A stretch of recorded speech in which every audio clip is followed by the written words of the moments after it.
Welcome to TalkTensors, where we unpack the latest in machine learning research. Today, we're doing a deep dive into a really fascinating paper. It's tackling a pretty big challenge. How do we actually evaluate code generation from large language models? Yeah, it's a critical area. The paper is Dynacode, a dynamic complexity-aware code benchmark for evaluating large language models in code generation. It's from researchers at UESTC and Drexel University. And it's super important because, these coding LLMs are popping up everywhere, changing how we develop software. We really need solid ways to know how good they actually are. That's right. I mean, the progress has been phenomenal, no doubt about it. Developer productivity is definitely getting a boost. But the big question is, are these models genuinely understanding programming, or are they just, incredibly good mimics? Mimics, yeah. Like they've just memorized patterns from their training data. Exactly. And the quality of our benchmarks is key to answering that. If the tests aren't right, we don't really know what we're measuring. And this is where the Dynacode authors see a real problem with current methods. They argue that most benchmarks are static. It's like giving students the exact practice questions that will be on the final exam. Right. So eventually, the models can just memorize the answers, especially if the benchmark data accidentally slips into their training set. This data contamination thing is a known issue. They even mention reports about models like Meta's Llama 3.8b Instruct and Microsoft's Phi 2 potentially showing this. So those high scores we see might be a bit inflated. Could be. They might not really show how well the model generalizes to totally new problems it hasn't seen before. It's like taking a shortcut, not proving genuine skill. And another point they raise, many benchmarks don't really handle complexity very well, do they? They might count lines of code, but we both know that doesn't tell the whole story. You can have short code that's incredibly complex with nested loops and conditions, and long code that's just, step-by-step, simple stuff. Totally. Deep nesting, complex dependencies between parts, that's often where the real challenge lies, and simple metrics miss that. So this paper introduces Dynacode. The key ideas are that it's dynamic, meaning it generates new problems automatically, and it's complexity aware. Okay, so designed to overcome those limitations of static, memorizable tests and simplistic complexity measures. Pretty much. Their goal is a more reliable way to evaluate what these LLMs can truly do when it comes to generating code. All right, let's get into Dynacode itself then. How does it work? You mentioned complexity and structure. Yeah, they evaluate models using a metric that looks at two things. First, the complexity of the individual code pieces, like functions. Second, how these pieces are connected and interact with the structure. They use something called call graphs for that structure part. Call graphs. It gives a much more granular view than just a single pass-fail score on a whole problem. And it's dynamic, you said, so it generates lots of problems. Oh, yeah, a massive number. They say up to 189 million unique nested code problems. It does this by combining different building blocks. They have 4 levels of code complexity, they call them units, and 16 different types of call graph structures. Wow, 189 million. That definitely sounds harder to memorize. Exactly. And the results when they tested actual LLMs are pretty revealing. They took 12 recent models. Which ones? Any big names? Oh, yes. GPT-4o, GPT-3.5 Turbo, DeepSeek, Qwen, WizardLM, Mixtral, Find, StarCoder, CodeGemma, and the new Llama 3 models, the big ones. Okay, so state-of-the-art stuff. And what happened? They saw a big average performance drop compared to a standard benchmark called MVPP++. We're talking drops between 16.8% and 45.7%. 45%, that's huge. It is. And crucially, the performance got worse as the Dynacode problems got more complex. Their figure 1 shows Meta's Llama 3.8b Instruct, for example, taking a really significant hit on harder tasks. So models that look good on older tests might actually struggle when things get genuinely complex and novel. Dynacode is kind of exposing that. That's the idea. It suggests the older benchmarks might be giving us maybe an overly optimistic view because of potential memorization or just simpler problems. And the call graphs help pinpoint where they struggle? Right. By analyzing performance based on how functions call each other, Dynacode shows how models handle those interactions.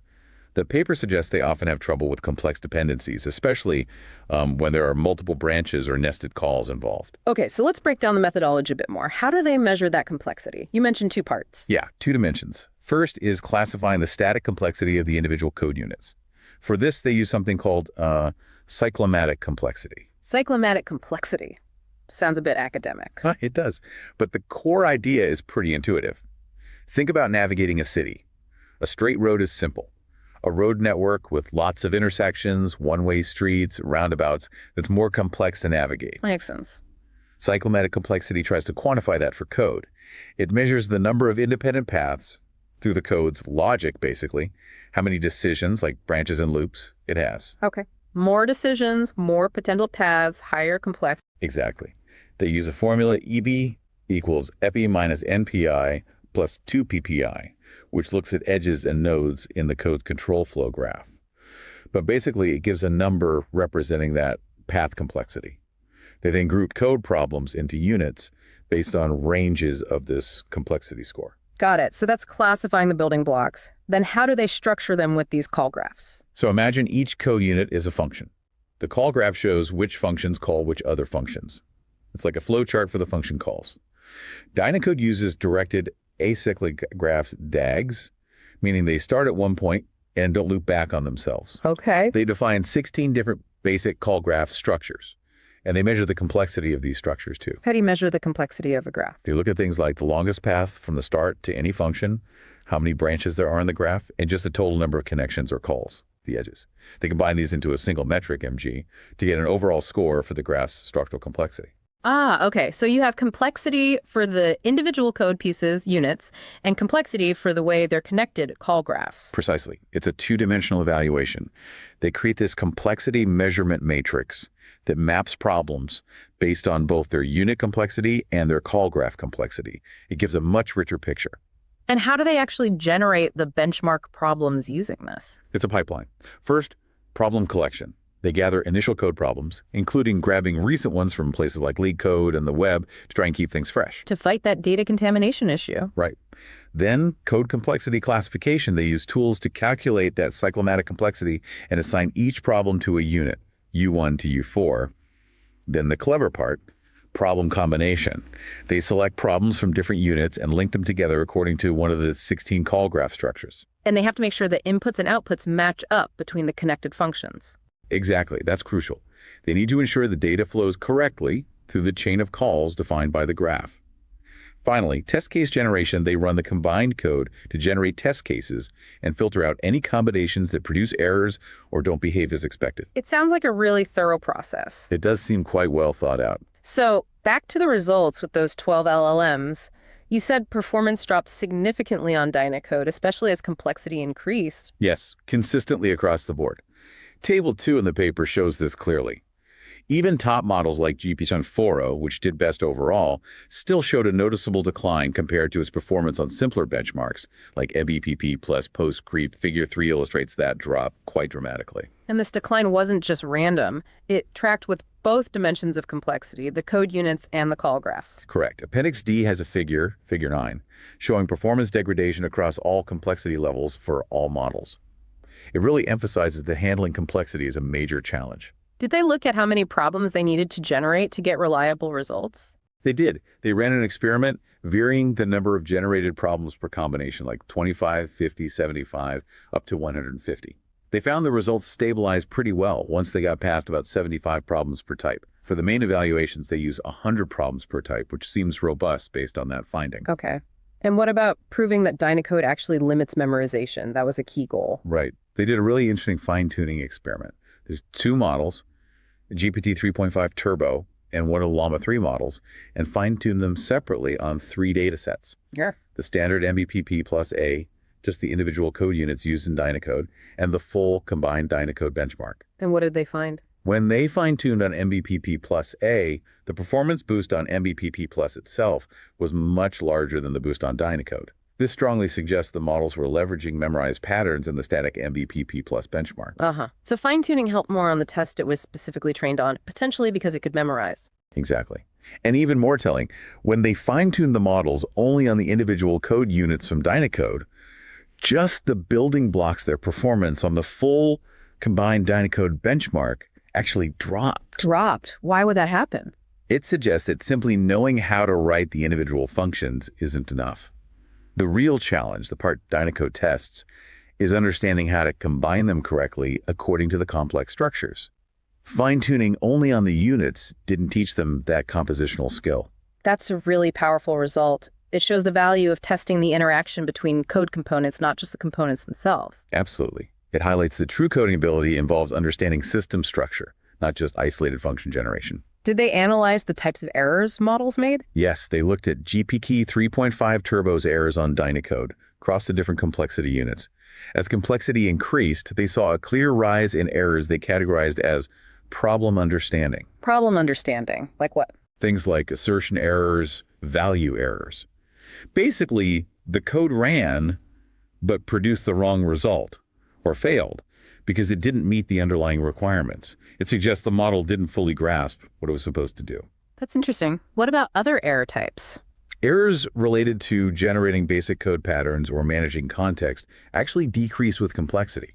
But the researchers caution against reading too much into that. Why? Doesn't that sound like an improvement? Not necessarily. Their interpretation is that the models were failing earlier at the understanding stage.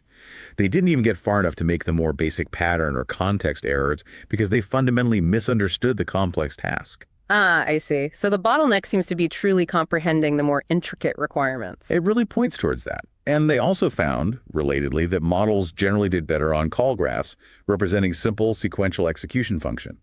A calls B, B calls C. Okay, like a straight line. Yeah.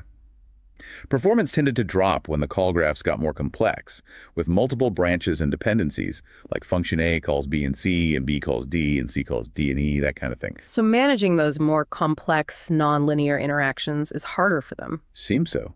Even GPT-4o, while more resilient than others, showed a decline on the really complex graph structures. Did the authors mention any limitations of Dynacode itself? They did acknowledge one main thing. The current version primarily uses call graphs with a maximum of 5 nodes, 5 functions interacting.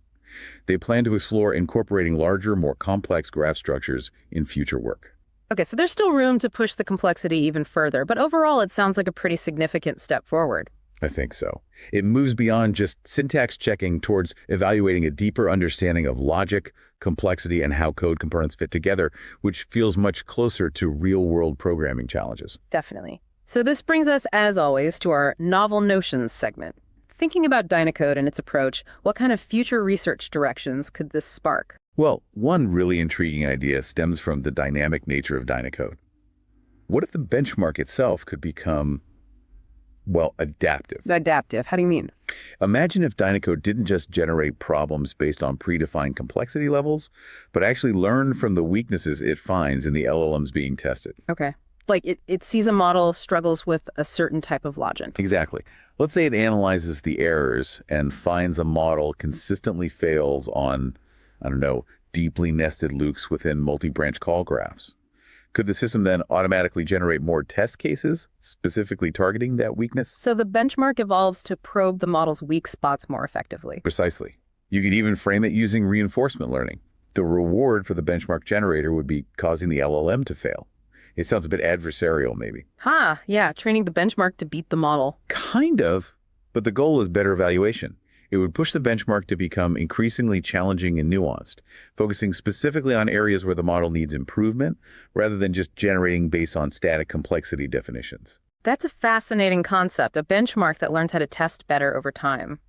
Very meta. What else? Another direction, building on the analysis of performance across different call graph structures.